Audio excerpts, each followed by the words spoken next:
pues, pues retomamos la sesión y lo hacemos con Maixabel Lasa, que antes de la película a la que se ha referido Xavier, pues quizá no tenía o no era tan conocida, supongo, en términos generales, pero para quienes como yo venimos del País Vasco y hemos vivido allí, pues siempre ha sido un referente, porque Maixabel Lasa pues es una mujer, es una ciudadana vasca nacida en Legorreta en el año 51 y que además pues en los años previos a la muerte del dictador Franco pues estuvo activa políticamente, estuvo en el activismo político, estuvo vinculada con ella y su entonces pareja, después marido también, al Partido Comunista Vasco, y tiene su propia trayectoria, ¿no? Individual, humana, pero también política. Es cierto que su marido, que hacía con ella esa carrera, podríamos decir, pues luego tuvo mayor, digamos que, proyección pública, entre otras cosas, pues porque asumió responsabilidades políticas directas, fue, como sabéis, gobernador civil, y bueno, finalmente, probablemente por esa decisión y por sus orígenes, pues alguien tomó un día esa decisión que acabó siendo la que ha marcado en términos de víctima la vida de Maixabel, que yo creo que Maixabel es mucho más que la víctima como viuda de un asesinado por ETA, aunque tuviera esas connotaciones políticas tan importantes, ¿no? Y también fue un referente desde ese momento, porque efectivamente poco después asumió la dirección de la Oficina para las Víctimas del Gobierno Vasco y ahí estuvo, fijaros, si los encuentros restaurativos de los que hoy nos va a hablar se produjeron en el 2011, pues llevaba ya 10 años, ¿no?, en esa tarea de acompañar en el sentido institucional a las víctimas de ETA desde el Gobierno vasco, que siempre tuvo una especial sensibilidad para eso, al menos desde que se constituyó esa oficina. Bueno, después ha pasado que desde esa experiencia, que son esos 10 años, pero también los encuentros restaurativos posteriores, pues que evidentemente pues, por eso se la conoce más, ha sido llamada a muchos foros para hablar y contar esa experiencia, casi has hecho de ello, ¿no?, una manera de vivir, podríamos decir, pero no era buscado ni era querido. Ninguno de los que fueron víctimas de ETA en todos esos años tan terribles, pues hubiéramos deseado esto. Supongo que tenía pensado para sí, para su familia, para su hija, pues otra aventura. Pues esta ha sido distinta y en ese sentido pues también ha sabido acomodarse y es muy de agradecer. Su experiencia es esencial y por eso me alargo un poquito en la presentación, pues porque en este mundo que supone promover encuentros entre delincuentes de ETA, victimarios, víctimas de ETA y digamos que darle publicidad a ello. Bueno, pues hay muchos frentes, muchas aristas. Hay gente que apoya estos procesos, gente que los necesita, gente que los critica duramente y no los comprende, y gente que incluso los rechaza y los repele porque empeoran su situación, ¿no? El término comunidad, la tercera pata colectiva a la que se refería Xavier, porque en definitiva todo lo que ETA supuso tuvo algo más que el reflejo para la vida de los miembros de ETA, para la vida de las víctimas de ETA, lo tuvo en términos generales, en términos sociales, hizo la vida prácticamente irrespirable en el País Vasco durante mucho tiempo. Algunos nos tuvimos que marchar amenazados por la ETA, por ejemplo, ¿no?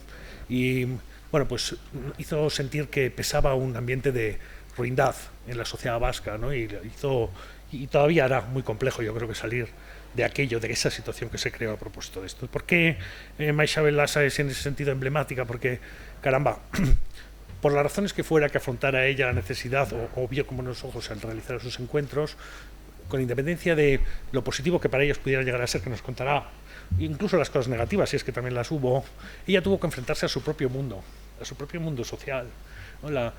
Su deseo y su iniciativa también generó rechazo en su propio contexto, incluso cuando, bueno, pues llevando quizás al extremo las posibilidades de llevar a cabo estos encuentros, bueno, pues alguno de los victimarios pues quiso estar en uno de los homenajes de su marido que se celebran anualmente, ¿no? Bueno, aquello es difícil de digerir, sí, para algunos, ¿no? ¿Por qué? Por esa otra componente, porque víctimas de ETA ha sido mucha gente, también los cercanos, incluso los lejanos socialmente a las víctimas concretas, ¿no?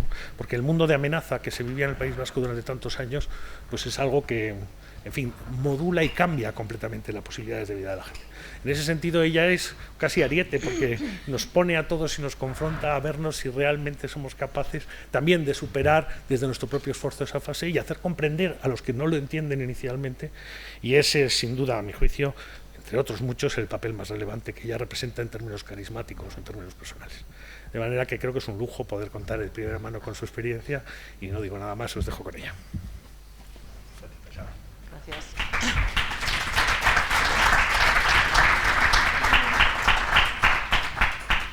Bueno, buenos días a todos.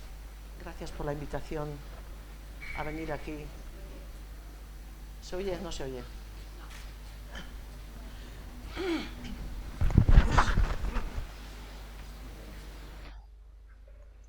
Bye. ¿Se oye ahora? Sí. Bueno, decía que buenos días y gracias por venir a escucharnos hoy, este día caluroso de julio. Bueno, yo voy a empezar a contar un poquito mi pequeñita historia, empezando por el asesinato de Juan Mari, pues porque de alguna forma es el hilo conductor de todo lo que sucedió después, ¿no? Juan Mari es asesinado el año 2000, en julio del 2000, justo este mes se cumplirán pues 22 años. Y yo en ese momento trabajaba en una empresa, en el gobierno vasco, en unas dependencias del gobierno vasco llamadas Osalan, en San Sebastián, y recibí una llamada del lehendakari en aquel momento, Ibarretxe. Esto fue el año 2001, a finales del 2001. Recibo una llamada a través de su secretaria a una reunión en la que están presentes él y está presente también el consejero de Interior en aquel momento, Javier Balza. Y me proponen para dirigir unas dependencias que tenía en mente abrirlas el gobierno vasco con temas relacionados con víctimas de terrorismo. Y claro, yo me quedé un poco extrañada de esa invitación porque yo no soy nacionalista. Esto venía de un gobierno nacionalista la invitación y bueno, me sorprendió en primer momento. Les dije que me dejasen pensar unos días y bueno, pues consulté con mi hija en primer lugar, que era mi confesora primera, y con alguna persona cercana a mí, y todos me invitaron a decir que sí, y dije que sí. Y así empezó mi camino en la dirección de víctimas del gobierno vasco, que duró hasta el año 2012, hasta finales del año 2012. En este tiempo, lo primero que hicimos nosotros desde la dirección de víctimas fue conocer a las víctimas, conocerlas personalmente, conocerlas a través de una llamada telefónica para quedarnos con ellas y para saber de ellas, de la situación familiar, los hijos, estudios, trabajo, todo lo relacionado a las necesidades de una familia, ¿no? En las situaciones que habían quedado después del atentado que hubieran tenido cada uno en su caso particular, sea padre, hijo, lo que fuere. Esto nos dio capacidad, bueno, primeramente tuvimos que hacernos con la confianza de ellas, puesto claro, esto es año 2001, hasta el 2001 no hay ninguna llamada telefónica a ninguna víctima por parte de las instituciones, es decir, las víctimas no existen, y eso fue para ellas, para muchas de ellas, sorpresa, ¿no? De que alguien del gobierno vasco les llamase por teléfono. Y escuchábamos cosas como, hasta ahora, ¿dónde habéis estado? Ahora ya es tarde, en fin, muchísimas cosas de ese tipo, ¿no? Nosotros empezamos a trabajar con ellas y nos dimos enseguida cuenta de que en el listado de víctimas que teníamos en la dirección faltaban víctimas, que para nosotros también eran víctimas, que eran no víctimas de ETA, pero sí víctimas de otros terrorismos, como pueden ser el GAL o la extrema derecha, que antes estaba comentando Xavi, ¿no? El Batallón Vasco Español, la AAA, etc. Y es verdad que en el año 2007 el propio Parlamento Vasco nos pide que redactemos un informe sobre otras víctimas. Lo presentamos en el año 2007 y también empezamos a trabajar con ellas, a buscarlas y también a ofrecerles las mismas posibilidades como a las víctimas de ETA, pues en cuanto a lo que la ley decía, ¿no? La ley de víctimas de terrorismo, la primera ley se aprueba el año 99, es decir, la primera víctima de ETA fue el año 1968 y la ley es de 1999. O sea, imaginaros la cantidad de años que pasaron de totalmente abandonadas las víctimas, ¿no? Nosotros pensábamos que las víctimas, sobre todo de colectivos como los cuerpos y fuerzas de seguridad del Estado, quiero decir, la policía, la Guardia Civil o el sector, ¿cómo se dice? Los militares, ¿no? Pues tendrían de alguna forma cubiertas sus necesidades, pero no era así. O sea, también eran víctimas que estaban abandonadas por sus propios colectivos, ¿no? Bueno, pusimos en marcha estos encuentros con esas víctimas y después, más adelante, nos dimos cuenta que era importante reunir a víctimas de ETA y víctimas de otros terrorismos para que se conociesen, para que cada una de ellas se pusiese en los ojos del otro y supiese del dolor sufrido por cada una de ellas, ¿no? Entonces propusimos encuentros que consistieron en encuentros de 5 a 5, o sea, reunir 10 personas distintas de distintos terrorismos y las reunimos en Glencree. En Glencree es un lugar de Irlanda del Norte y ese proyecto se conoce como Glencree. Entonces, la primera reunión que organizamos fue en diciembre del año 2007. Reunimos a esas víctimas. Imaginaros, esas víctimas, cada una de ellas no sabía con quién se iba a encontrar, no se conocían entre ellas, y fue dirigido por un grupo de 3 personas que fueron los que de alguna forma organizaron los encuentros entre estas personas. Fue tener en cuenta que fue el año 2007, en 2007 ETA está ahí, no solamente está ETA, sino que también están las detenciones, están las torturas por parte de otras víctimas y al final fue un encuentro muy, muy interesante porque entre ellos se vieron o se conocieron y se dieron cuenta de que todas estaban de alguna forma, habían sufrido de la misma forma, de distintos lugares, pero las carencias que tenían cada una de ellas eran parecidas, ¿no? Nos pareció el resultado de esos encuentros muy importante. Al año siguiente, en el mismo lugar, otra vez con otro grupo de víctimas distinto. Y durante el resto del año manteníamos reuniones también con esas víctimas. Más adelante, este grupo de víctimas se fue incorporando más gente de vulneraciones de derechos humanos, como los que habían sufrido tortura en las comisarías, o los familiares de aquellas personas asesinadas en controles de carretera, o incluso aquellos que llevaban escolta. Y esto se hizo también en la máxima discreción. Se terminaron de realizar el año 2012, cuando el grupo decidió hacerlo así y se dio a conocer esa experiencia. Redactaron un informe de mínimos que seguramente en Google o en cualquier sitio los podéis encontrar. entrando como Glencree, como proyecto Glencree, y os daréis cuenta de la importancia que tuvieron estos encuentros restaurativos. De alguna forma, para mí también fueron unos encuentros restaurativos porque se dieron a conocer, cada una fue capaz de ponerse delante del otro, ¿no?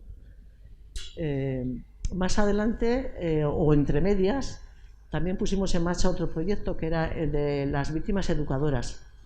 Es decir, víctimas que asistían a los centros escolares para explicar lo sucedido a ellos y más que nada mirando al futuro en plan de deslegitimar el uso de la violencia, fundamentalmente con la mirada puesta en que nunca más pueda ocurrir una cosa de esas, ¿no? Entonces la verdad es que también ha sido una experiencia que a día de hoy se mantiene con otro nombre, pero se siguen haciendo estos encuentros en las aulas.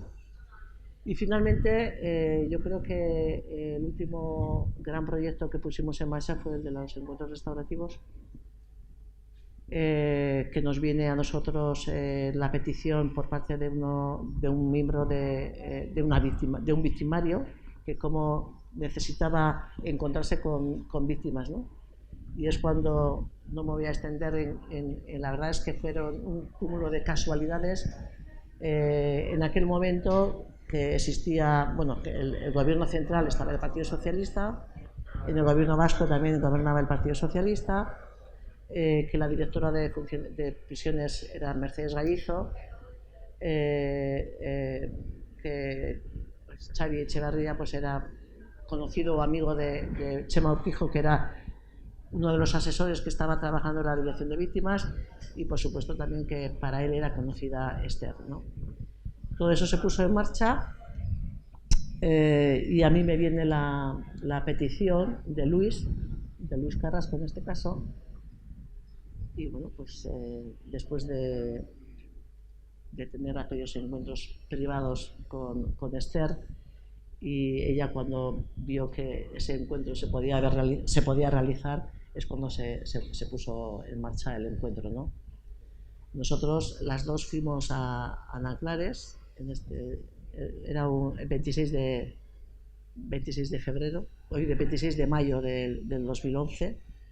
Yo en aquel momento, pues cosas de la vida, vivía con escoltas, íbamos las dos con escoltas extrañas a la cárcel a ver a un exetarra. Me acuerdo que nos recibió el director de prisión, nos acompañó a una salida pequeña con una mesa redonda y 3 vasos y una botella de agua. Cuando llegamos nosotros no había nadie, no estaba allí Luis, y al rato pues apareció, pues Esther hizo las presentaciones, aunque sabíamos quién era cada uno, pues estábamos allí. Yo iba bastante tranquila al encuentro, la verdad. Sabía que me iba a encontrar con la persona que más daño me había hecho, o nos había hecho. Yo quería preguntarle cosas que en la Audiencia Nacional no se entera de casi nada, ¿no? A mí nadie me preguntó lo que opinaba de casi nada. Yo era ¿cómo se dice? No sé, una persona que estaba allí presente, pero que nadie me preguntó, es decir, como si no estuviese allí en la sala, ¿no? Y sin embargo tenía la opción o la posibilidad de preguntarle a Luis sobre cosas que no entendía, ¿no?, que sucedieron. Me encontré con una persona que vi que era una persona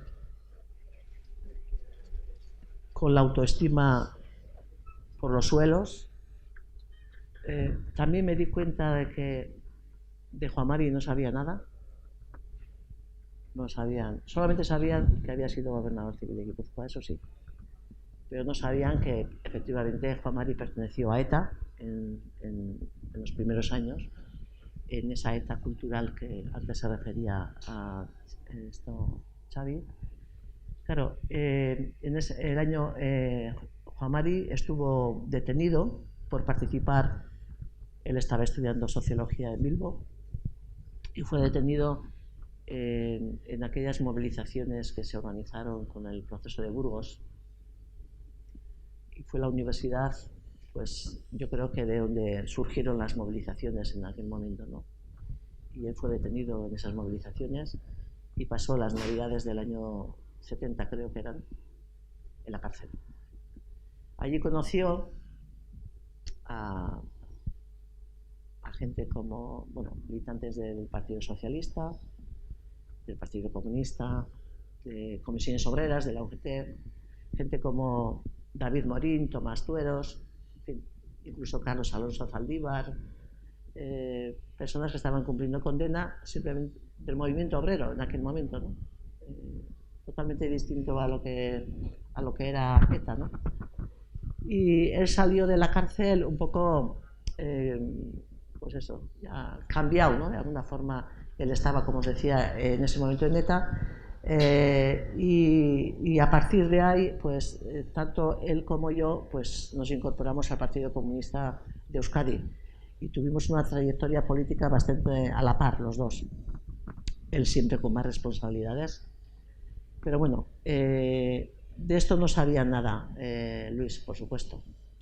No sabía que Juan Mari, cuando tomó posesión del cargo de gobernador civil, pues el discurso de toma de posesión lo hizo en euskera y en castellano, pero en euskera, que era muy cosa no habitual. Juan Mari, una de las primeras cosas que hizo cuando tomó posesión fue cerrar una cárcel que había en el cuartel de la Guardia Civil en Ondarreta, por las condiciones en las que estaba la cárcel, ¿no? Juan Mari recibía en su despacho a familiares de personas detenidas y que habían denunciado torturas, y porque él era sensible sobre ese tipo de cuestiones, ¿no? Y por supuesto investigaba si eso era así, y luego pues si había habido torturas, pues él pues tomaba cartas en el asunto para exigir responsabilidades sobre eso, ¿no? Juan Mari fue una persona toda la vida que defendía los derechos humanos de todas las personas, ¿no? Y en ese aspecto pues para él era importante que las torturas no existiesen en las comisarías. Bueno, pues Juan Mari vino el año 2000 en uno de esas tenía un compromiso con la empresa que cada 3 meses venía a Legorreta, venía a Euskadi, y vino el año 2000 porque celebrábamos las bodas de plata y bueno, pues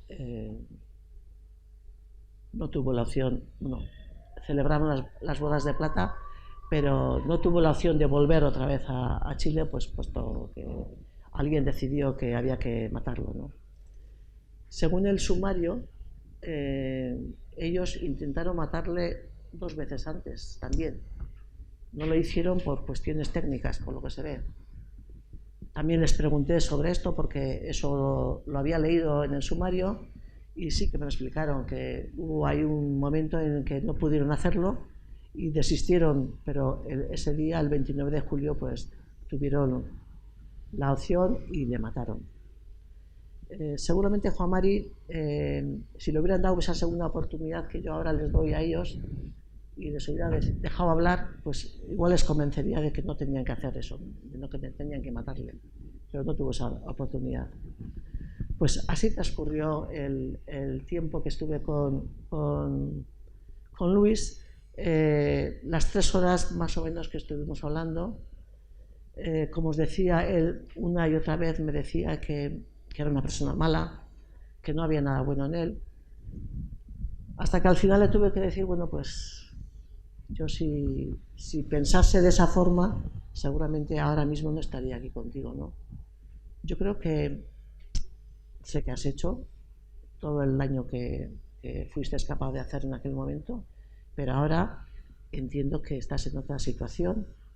Yo creo que además has sido una persona valiente en enfrentarte a tu organización a la que has pertenecido y diciendo, pues hasta aquí hemos llegado, ¿no?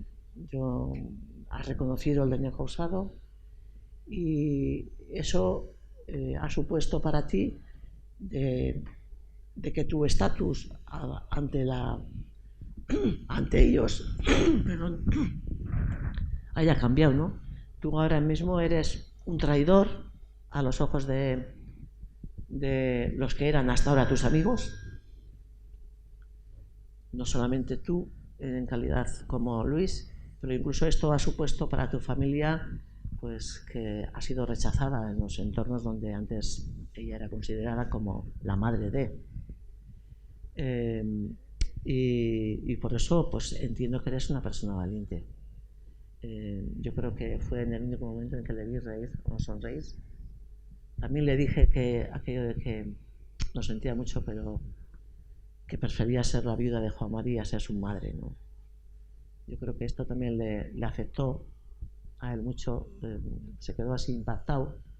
No esperaba que yo le dijese eso, pero es lo que me salió del alma, ¿no? Decirle, porque me ponía en el lugar de su madre, y para una madre saber que su hijo es capaz de matar a alguien, pues tiene que ser una cosa muy dura, ¿no?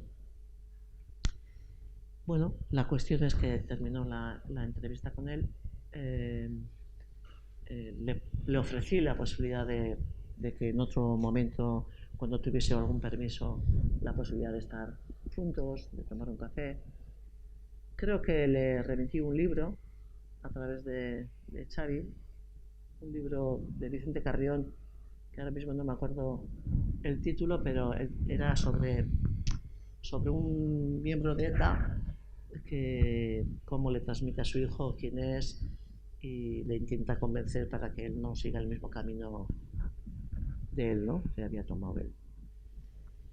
Y bueno, y luego cuando yo salí del encuentro le dije a Esther que bueno, yo que me embarqué en esta historia fundamentalmente porque entendía que era poner un granito de arena en ese aspecto de avanzar hacia la convivencia tan ansiada en el País Vasco, ¿no? Porque al fin de cuentas estas personas al cabo de los años iban a vivir entre nosotros, nos íbamos a cruzar, los hijos de uno, o sea, por ejemplo, mis nietos podían estar perfectamente en clase con los hijos de ellos, y que eso era importante hacerlo, ¿no?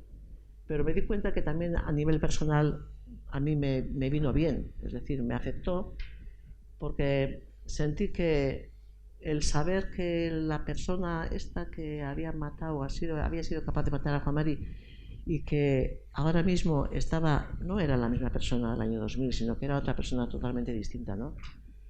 Y yo que he creído siempre que todas las personas nos merecemos una segunda oportunidad, pues quise darle esa segunda oportunidad, porque también me pidió perdón. Me pidió perdón y yo le dije, mira, no te voy a contestar si sí o si no, pero quiero darte una segunda oportunidad. No quiero, para ti quiero también lo mejor. Quiero que cuando cumplas condena y puedas salir a la cárcel, pues puedas reincorporarte entre los ciudadanos, puedas rehacer tu vida, puedas tener tu trabajo. ¿Y por qué? Pues porque de alguna forma, a pesar de lo que has hecho, pues yo creo que te mereces por tu trayectoria posterior, ¿no? Y la cosa quedó así. Y luego ya me vino la otra posibilidad de encontrarme con Ivonne Etxezarreta. La verdad es que Ivonne me mandó una carta en diciembre del año 2012, también pidiéndome la posibilidad de estar con él, pero como los encuentros restaurativos en aquel momento se quedaron en stand-by, pues tuvimos que hacerlo en uno de sus permisos, y fue el año 2014. Yo creo que también fue por mayo, y se hizo en un pueblecito pequeño ahí de Navarra. Fue un encuentro totalmente distinto, en otro ámbito. En este encuentro además estuvimos 4 personas en la mesa. Hay que decir también que no es como la película, que la mediadora está fuera, sino que es en la propia mesa. La mediadora es una persona muy importante en este encuentro, porque te ayuda en esos silencios que existen, pues a encauzar la conversación. y para mí fue muy importante su presencia. Pues en esto, en la del 2014 fue totalmente distinto. Estábamos en la mesa Esther, estaba Edu Santos. Bueno, yo llegué a esa casa, todavía no había llegado Ivonne, y a la espera de que llegase, y llegó. Y claro, lo lógico es que ellos se conocían, yo no le conocía, y bueno, ellos se abrazaron y yo me encontré allí en la mitad y yo, ¿qué hago? Pues también la abracé, o sea, creo que fue así. Y nada, ahí nos pusimos en la mesa sentados los cuatro. Hombre, me encontré con otra persona totalmente distinta, mucho más habladora, y eso también me facilitó a mí a la hora de plantearle las mismas preguntas que le hice a él, ¿no? Él sí que como era mucho más abierto en ese aspecto, pues me comentó, porque yo le pregunté a ver cómo había surgido la idea de dejarlo y de su participación o en ETA, ¿no? Entonces él sí que me explicó en que su abuelo tuvo mucho que ver en toda esa historia de él. Claro, por supuesto, los años que pasó en la cárcel y, como decía antes Esther, bueno, el tercer grado o el primer grado, pues están muchas horas solos, ¿no? Y les daba a pensar. Pero que sí que es verdad que su abuelo le mandaba recortes de periódico, pues en el que nosotros hablábamos desde la dirección sobre estos temas. Me comentó aquello de que cuando me nombraron a mí directora de la dirección de víctimas, que digo que no hay otra víctima, tiene que ser una víctima mía la que ocupe ese cargo, pues con un poquito de recelo, ¿no? de mi respuesta ante esa situación. Pero claro, él se dio cuenta de que nosotros desde la dirección de víctimas pues considerábamos igual de víctimas a las víctimas de ETA como a las víctimas de otros terrorismos, y eso un poco a ellos descuadraba, ¿no? Porque ellos consideraban que esas víctimas eran suyas, de su propiedad. Y bueno, pues también le dije aquello de que prefiero ser la viuda de Juan Mari a ser tu madre, y eso tuvo sus consecuencias más tarde, pero sí que me pidió o me preguntó a ver qué me parecía su presencia en algún año, el 29 de julio en Legorreta, cuando recordamos a Juan Mari. Y yo le decía, bueno, que en principio a mí me parecía bien, pero que le quería aclarar que en ese encuentro entre amigos que hacemos todos los años, hay personas de distinta forma de ver las cosas, que igual a alguno pues igual le parecería su presencia un poco descarada allí. Bueno, yo le adelantaba eso. La cuestión es que él me dijo, yo no sé si puede ser este año o puede ser el año que viene, pero bueno, entre tanto ocurrió que a mí me hizo una entrevista Mercedes Milá en un programa de televisión que hacía ella en aquel momento, que no me acuerdo cómo era y dónde era. Entonces me hizo una entrevista porque ella sabía que iba a estar con Ivonne justo el día antes y justo el día después, y eso se emitió en televisión, y Ivonne debió de ver la cárcel esa entrevista. Entonces, según me dijo, decidió, pues voy a ir este año, y es cuando a través de Xavi me llega que va a venir este año, pues este año. Y bueno, pues ese día vino, en principio iba a venir con Chema y a la cita, al homenaje, pero él no pudo, y entonces vino con Edu Santos. Edu Santos, para que sepáis, ahora mismo es consejero de Justicia en el gobierno navarro. Vino con él, y me llamaron que ya estaban en Legorreta, y salí al encuentro de ellos, y donde les veo a los dos, y este venía con un ramo de flores, y decía, madre mía, ¿a dónde va este hombre con ese ramo de flores? Entonces, como había un poco de tiempo, yo participo, soy socia de una sociedad gastronómica que no sé si aquí conocéis, pero allí en Euskadi hay muchas sociedades gastronómicas y soy socia de una de ellas y fuimos allí a tomar un café. Y me estuvo explicando el significado de esas flores. Eran claveles, eran 14 claveles, 13 rojos y uno blanco. Y me dijo, mira, Isabel, esto te voy a dar el significado para mí. Estos 13 claveles rojos significan el hasta hoy y el blanco significa el presente y el futuro. Y claro, yo la verdad es que me quedé un poco sin saber qué decirle ante lo que me estaba diciendo, ¿no? Y después, pues fuimos al homenaje. El homenaje se realiza en 2 fases. Primero en el pueblo y luego hay otra segunda fase que se hace en el monte, que es lo que se ve en la película. Cuando fuimos al monte, antes de ir al monte, yo me ofrecí voluntaria a acompañar a Edu y a Ivonne porque no sabrían llegar sino al sitio. Entonces sí que me di cuenta de que a Ivonne dijo, esta mujer me está diciendo que nos va a acompañar en el coche. Estaba un poco como, porque claro, venía muy nervioso, estaba súper nervioso Ivonne ese día.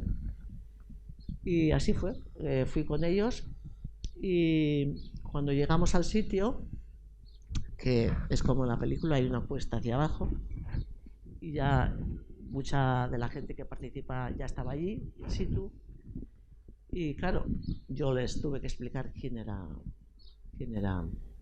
Ivonne. Y bueno, después de explicar quién era Ivonne, ya sabes, la gente pues miradas para aquí, miradas para allá, cuchicheos por un lado, cuchicheos por otro lado. Hicimos lo que teníamos que hacer, lo que estaba preparado, las canciones que siempre cantamos y luego el brindis y el tomar un vinito y alguna cosita para picar. Me di cuenta de que a pesar de ese recelo que pudiera haber, la gente se le acercó a darle las gracias por estar allí, a preguntarle, claro, también. De hecho, había víctimas allí, víctimas de ETA presentes, en concreto la viuda y el hijo de una víctima, que también vinieron a saludarle. Y yo tenía más recelos con unos que con otros, y sobre todo con uno que tenía más recelo me dice, Isabel, lo que ha ocurrido hoy aquí va a ser un antes y un después. Claro, eso no lo sabía nadie, solamente sabíamos los que estábamos allí presentes, porque a partir del año 2010, que desde la Dirección de Víctimas pensamos en que el 10 de noviembre iba a ser el día de recuerdo a todas las víctimas del terrorismo, a todas, incluidas víctimas del GAL y de la extrema derecha, no tenía ningún sentido hacer actos públicos individuales. Entonces nosotros decidimos que ese acto del día 29 pues iba a ser nuestro, ¿no? De amigos y compañeros y familia. Entonces no había medios, pero sí que nos parecía importante que eso se supiese. Entonces mandamos a los medios de comunicación imágenes de una de las imágenes que tú nos has ofrecido antes, ¿no?